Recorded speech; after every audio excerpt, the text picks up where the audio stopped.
The text arrived at 11:47 p.m., glowing on Eli's phone like a silent bomb. "Call off the wedding." His pulse spiked.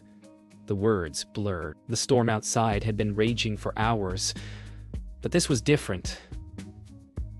This was destruction from within, he called. No answer, he typed back. Why? But before he could hit send, lightning split the sky, and the power went out. The world seemed to hold its breath as he stood alone in the dark, drenched in the cold light of panic. For 2 years he'd believed in a love strong enough to survive anything, but now, even his reflection looked unsure. A man about to lose everything without knowing why. He grabbed his keys, leaving his apartment half lit by the emergency glow of streetlights. Rain slashed across the windows as thunder rolled. Somewhere in the distance, church bells rang faintly through the storm. The same bells meant to sound for their vows tomorrow. He whispered to no one, "I'm not calling it off." And with that, Eli stepped into the storm, unaware that what waited for him would turn his love into legend or ruin. The storm thickened as Eli's car carved through the coastal road, tires slicing water like knives. The world beyond the windshield looked unreal, a watercolor of motion and panic. He thought of her voice, the softness it once carried, now replaced by silence that screamed louder than any storm. Each flash of lightning revealed another street corner they'd once walked together, another ghost of memory. His chest burned with the need for answers. As he turned onto her street, he saw her apartment light flicker through the rain, a trembling beacon. His hands shook on the wheel. Whatever waited inside, he'd face it. Because love, he told himself, doesn't retreat, even when it's dying. The door opened slowly. Marina stood in the frame, eyes swollen, makeup melted into fragile streaks. She didn't speak. The air between them was heavy, thick with everything unspoken. Eli took a single step forward, water dripping from his hair onto the hardwood floor. "Say it to my face," he murmured. Marina's lips trembled, but she didn't meet his gaze. Behind her, the living room was in disarray. Candles half burned, dress bag unzipped, photographs turned face down. Something inside her was collapsing, and she couldn't hide it anymore. She whispered, "I can't marry you." The storm outside answered for him. For Eli's voice cracked. "Tell me why." Marina's eyes darted toward the floor, then to the rain-slick window. "Because I can't do this," she said. "Not again." The words struck him like a physical blow. Again? The words struck him like a physical blow. The silence stretched until the ticking clock became deafening. Eli stepped closer, desperate, searching her face for the truth she wouldn't say. "You owe me that much," he whispered. Her jaw trembled, but her eyes stayed locked on the storm beyond. "You don't know what I've done." Her voice broke, almost drowned by thunder. And in that instant, Eli realized the woman he loved was hiding something she believed unforgivable. He stepped closer, defiance in every heartbeat. "I'm not calling it off," Eli said, the words almost a growl. Marina froze, her expression shifting from despair to something sharper, fear. "Then you'll regret it," she whispered, voice low and trembling. Lightning flashed, washing them both in white. For a moment they looked like strangers. The air hummed with the weight of everything neither could control, and in the space between those words, something irreversible began. Neither knew it yet, but by refusing to let go, Eli had sealed both their fates. Morning came without warmth. The storm had passed, but its echo lingered. Damp air, dripping gutters, silence heavy as confession. Eli hadn't slept. He sat in Marina's living room, staring at the engagement ring she'd placed on the table between them, its gold band catching weak sunlight. Marina moved like a ghost, wrapping her robe tighter, eyes distant. "You should go," she said softly. But Eli didn't move. "Not until you tell me what this is." Her hands trembled, a flicker of emotion breaking through the numbness. "It's not you," she whispered. "It's me, and the past I never buried." Eli's heart thudded. "Then dig it up," he said. "Because I'm not leaving." And that was when she finally met his eyes, and everything inside her cracked. Marina's voice was small, but every word tore through the quiet. "I was engaged before you," she said. Eli didn't flinch. "I know that." She shook her head. "You don't know how it ended." Her eyes glistened with tears she refused to let fall. "We were driving back from a gallery show. We were fighting. He wanted to leave. I wanted to stay. I lost control of the car. The silence that followed felt endless. He didn't make it," she said finally. Eli sat frozen, the confession sinking into him like ice. "You told me it was an accident," he whispered. She nodded slowly, eyes closing. "I told you half of it. I was the accident." Eli rose slowly, his heartbeat pounding in his ears. "Why didn't you tell me?" he asked. Marina's eyes darted away, unable to meet his. "Because you would have looked at me like that," she said, voice cracking. He took a breath, steadying himself, fighting the instinct to comfort her. "You think love vanishes when it's tested?" he asked. "You think I wouldn't still choose you?" She turned to him then, eyes filled with something between gratitude and disbelief. "You don't understand," she whispered. "Some things, once spoken, can't be undone." And though the words were meant to protect him, Eli felt the warning sink deep into his bones. He moved closer, lowering his voice. "You think this makes me love you less?" Marina stared at him, disbelief flickering across her face. "It should," she said. "It should make you run." Eli shook his head. "I've already seen the worst of me, and you were still there." Her lip trembled, a single tear breaking free. "You don't understand what it's like to wake up every day and remember that you ended someone's story." Eli reached out, his hand hovering near hers but not touching. "Then let me help you write a new one."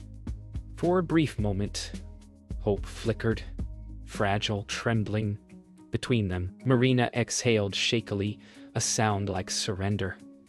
"You can't love someone this broken," she murmured. Eli's response came quiet but fierce. "Then let me be broken with you." The weight of his words pressed against the fragile stillness, shifting the air.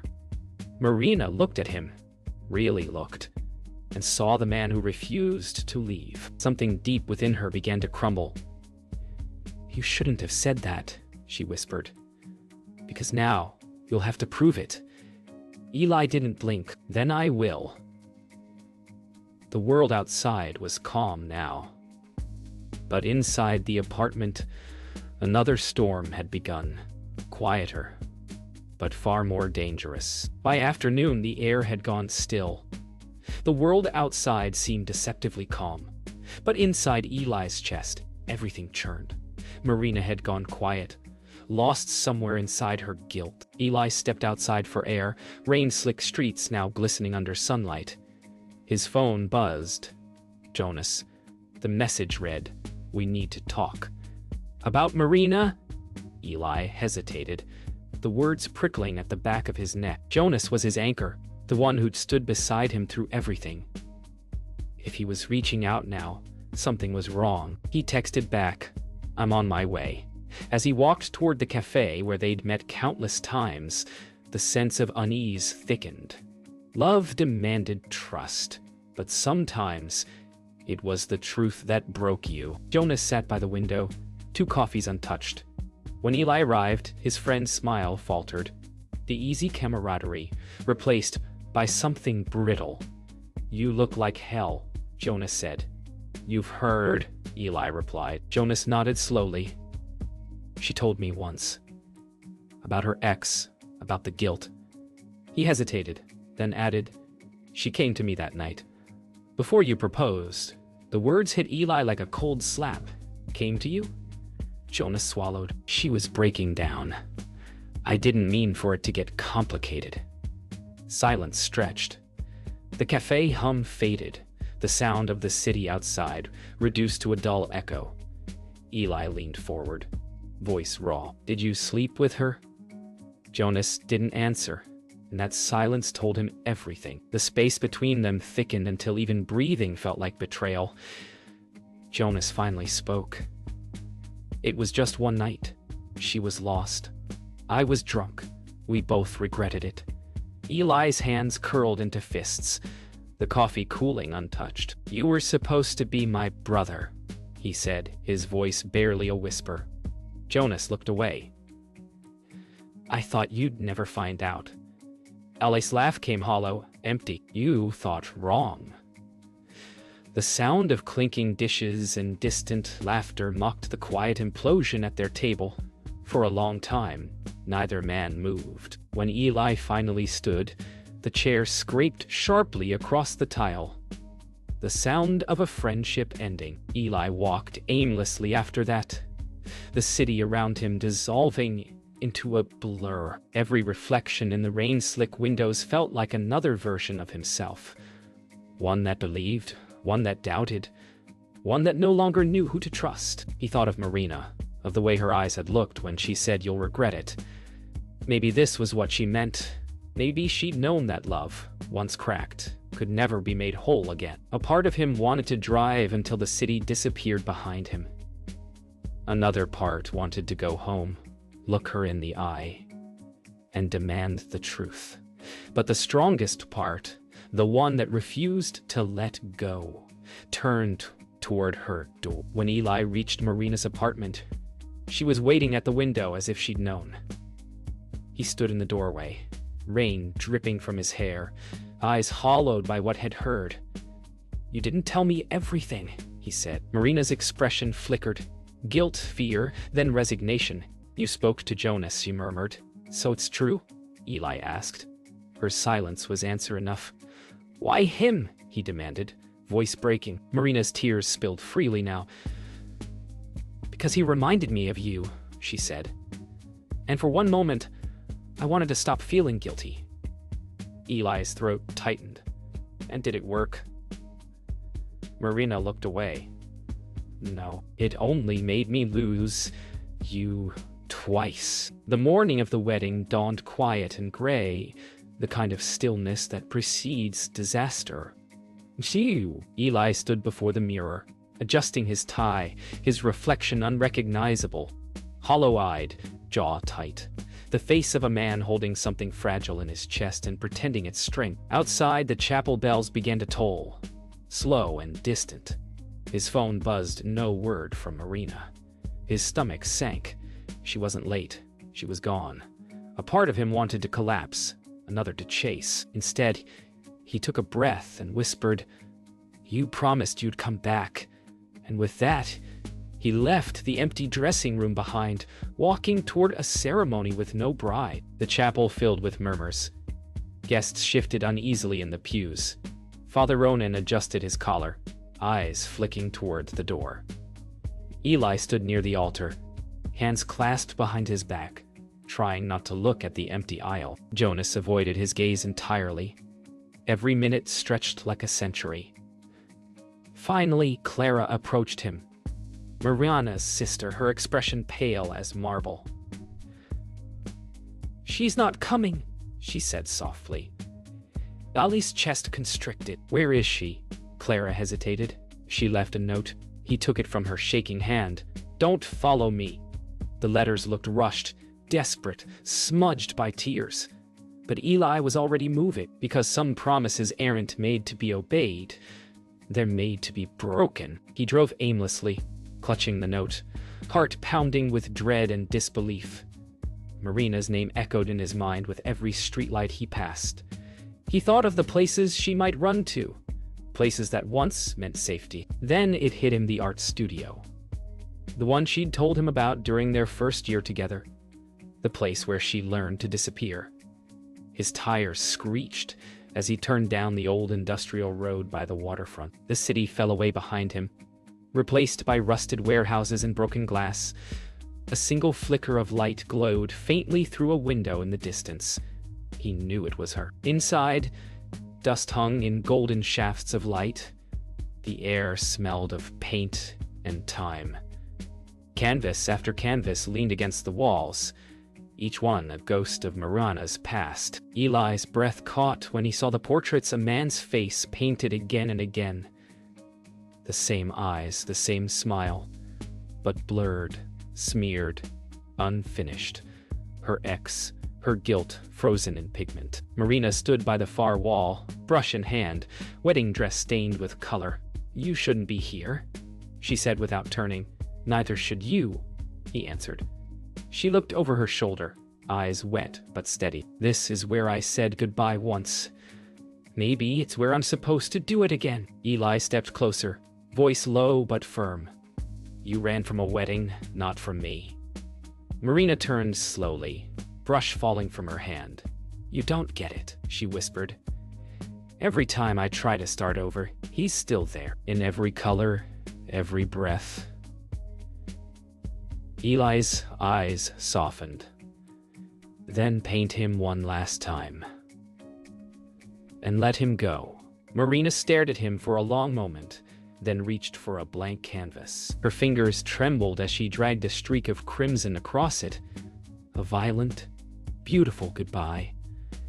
Eli stood beside her, watching her reclaim her pain, one brushstroke at a time. And for the first time, silence didn't feel like punishment. It felt like release. The next morning broke without promise. The studio was empty when Eli woke, the scent of turpentine still thick in the air. Marina's dress hung over a chair, stiff with dried paint, and the canvas she'd been working on now stood finished, a storm of reds and blacks surrounding a ghostly silhouette. Beneath it, a note. "I had to tell her. You deserve the truth." He knew instantly who her was, Clara. The pit in his stomach widened. He left the studio in a blur, his heart a metronome of dread. The truth. He thought he already knew it. But as the day stretched gray and cold, he began to understand. What Marina carried wasn't just guilt. It was a secret someone else had buried for her. Clara's apartment was quiet except for the sound of the kettle hissing. She opened the door before he knocked, as if she'd been expecting him. "She told you?" Eli asked. Clara's eyes were tired, but resolute. "Not everything." She motioned for him to sit, but he remained standing. "Then tell me." She looked down at her hands, then back at him. Marina wasn't alone that night. Her fiancé, he wasn't the only one in that car. Eli frowned. "Who else?" Clara's voice cracked. "Me." For a heartbeat, the world stopped moving. "We were both drinking," she whispered. "I was the one driving. Marina took the blame to protect me." Eli's breath caught, the enormity of it sinking into the silence. Clara's confession shattered the narrative Eli thought he knew. "Why didn't you two tell her to stop lying?" he asked, voice breaking. "Because she loved me," Clara said, "and I let her ruin herself to save me." Eli stared at her, torn between fury and pity. "She's been living like a ghost for you." Clara's eyes filled. "I thought I could handle it, but I see her dying a little every day. Maybe now you'll stop her before she disappears completely." Eli turned toward the door, his chest aching. "If she does, it won't be alone." He walked out, the sound of his footsteps echoing like final judgment. Outside, the world looked the same, but nothing was. He found Marina near the shoreline, sitting barefoot on the rocks where they'd once watched the sunrise. Her hair whipped in the wind, her eyes distant but calm. "She told you," she said before he could speak. Eli nodded. "You took her sin." Marina's gaze never left the sea. "Someone had to." He crouched beside her. "And now you'll drown for it." She gave a hollow laugh. "Maybe that's how I make it right." The tide rose, foaming at their feet. "You can't undo the past," he said softly. "But you can stop bleeding for it."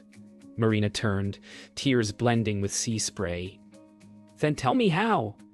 He reached for her hand. "By coming back." For the first time, Marina didn't resist when Eli pulled her into his arms. The ocean roared behind them, relentless, unending. "You can't keep saving me," she whispered. Then let's save each other, he said. The sky above them opened with a sudden burst of light, the sun breaking through after days of gray. In that fragile brightness, she allowed herself to hope, not for forgiveness, but for survival. They stood together, soaked, trembling, holding on as if the world could shift beneath them at any moment. And maybe it could. Because sometimes love doesn't heal the wound. It simply keeps you from bleeding out alone. That night, the world seemed to hold its breath. The sea outside Marina's apartment whispered against the rocks, calm after the storm. Eli sat on the couch, still damp from rain and salt, watching her move through the shadows like a ghost rediscovering her body.